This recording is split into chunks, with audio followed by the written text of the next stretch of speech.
So hi hello friends, మన channel కొత్తగా చూసినట్లయితే సబ్స్క్రైబ్ చేసుకొని పక్కన బెల్ ఐకాన్ క్లిక్ చేసి ఆల్ పైన ట్యాప్ చేయండి. తెలంగాణలో రైతు రుణమాఫీ 3వ లిస్టు విడుదల.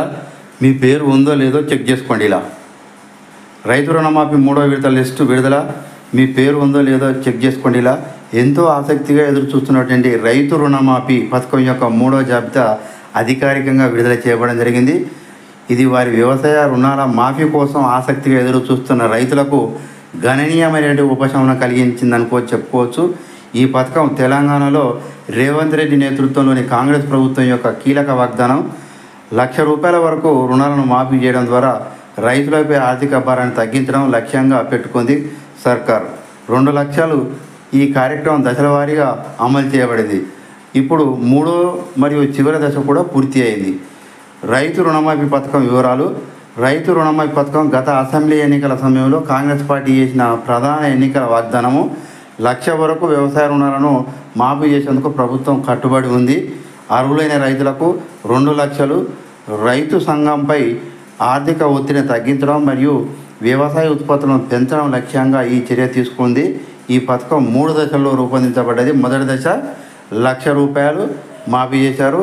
రెండవ దశ జూలై 30, మొదటి దశ జూలై 18, జూలై 30 1,50,000 వరకు మాఫీ చేశారు. మూడవ దశ ఇటీవల మాఫీ చేయడం జరిగింది. ఈ మధ్య రుణాలు 1,50,000 నుండి 2 లక్షల వరకు ఇప్పుడైతే మాఫీ చేయడం అయ్యాయి.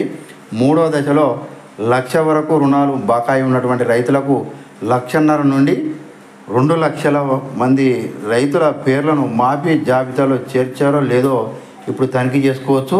ఈ దశ చాలా కీలకమైనది, ఎందుకంటే ఇది పెద్ద రుణాలు తీసుకున్న రైతు సంఘంలో గణనీయమైన భాగాన్ని కవర్ చేస్తుంది. మరి మీ పేరు ఎలా తనిఖీ చేయాలి అంటే, రైతులు అధికారిక రైతు రుణమాఫీ పోర్టల్ను సందర్శించడం ద్వారా 3వ జాబితాలో తమ చేరికను ధృవీకరించవచ్చు. మీరు ఎలా తనిఖీ చేయవచ్చో ఇక్కడ చూద్దాము. అధికారిక వెబ్సైట్ని సందర్శించండి. రైతు రుణమాఫీ పోర్టల్కు లాగిన్ చేయడానికి మీ ఆధారాలను ఉపయోగించడం చేయాలి. 3వ జాబితాలో పేరు లేకపోయినా అర్హులను నమ్ముకున్న రైతులకు ప్రభుత్వం అండగా నిలుస్తుంది. ఇలాంటి రైతులు తమ గ్రామాల్లోని వ్యవసాయ విస్తరణ అధికారులు ఏఈఓల నుండి సంప్రదించాలని కూడా సూచించారు. ఏఈఓలు మినహాయింపులకు గల కారణాలు గుర్తించడంలో సహకరించగలరు మరియు తదుపరి జాబితా కోసం పరిగణించబడినటువంటి అవసరమైన పత్రాలను సమర్పించడంపై రైతులకు మార్గనిర్దేశం చేయవచ్చు. అర్హులైన రైతులందరికీ కూడా ఈ పథకం ద్వారా లబ్ధి చేకూరేలా త్వరలో మరో జాబితా కూడా విడుదల చేస్తామని కూడా ప్రభుత్వం హామీ ఇవ్వడం అయితే జరిగింది. సో ఇలాంటి లేటెస్ట్ న్యూస్ మీకు రావాలంటే సబ్స్క్రైబ్ చేసుకొని పక్కన బెల్ ఐకాన్ క్లిక్ చేసి ఆల్ పైన ట్యాప్ చేయండి. లైక్ చేయండి, షేర్ చేయండి, కామెంట్ చేయండి.